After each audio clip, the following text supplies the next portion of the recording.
Okay, I just wanted to start with a basic rundown of the equipment we'll use to extract the honey. I'm sure there are proper names for all of this and I don't know what they are, but the end product will go through here and the honey will drain through this little very thin sheet into the final finishing bucket, and then we'll bottle it off this bucket. That way it'll keep just pure honey going into the finishing bucket. And this is the spinning device, so that's where we're going to load these when we get them ready. This is a fully capped frame of honey, and I'm just going to show you how we get that started right now. There are much more efficient ways for doing the job I'm going to show you, but I'm going to give it a shot right here.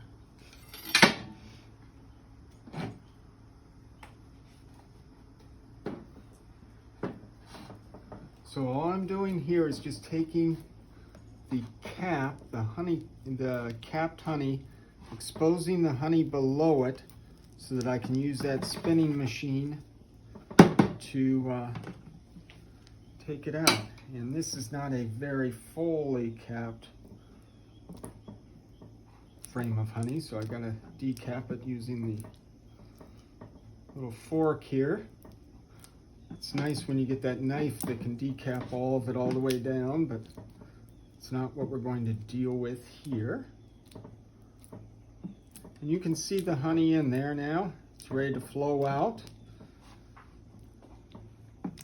This step, we're taking off the capped part of the honey, and that is actually beeswax. So we will use this leftover wax and we'll process it with some, I don't know what we'll do with it, maybe a soap, maybe a lotion. I'm sure there's all kinds of things you can do with that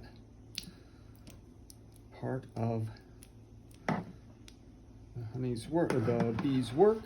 So we'll just let that sit there for a moment. Turn around, do the other side as well before we load it into the spinning machine. I'm sure the spinning machine has a much more proper term than that I don't recall what it is right now. And then all decapped. Turn around, do this side.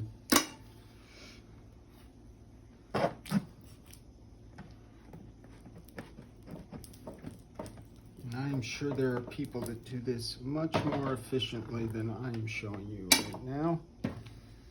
But it's the way I'm doing it. And then I'll just kind of finish that up. Get all this decapped off. And that is full of honey. That's the dark brown liquid you see under there. Now the next step is getting that honey out of that frame.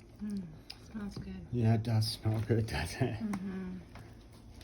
And to do that, we load it into this. And I'm going to get 4 frames loaded in there, and then I will show you how that works.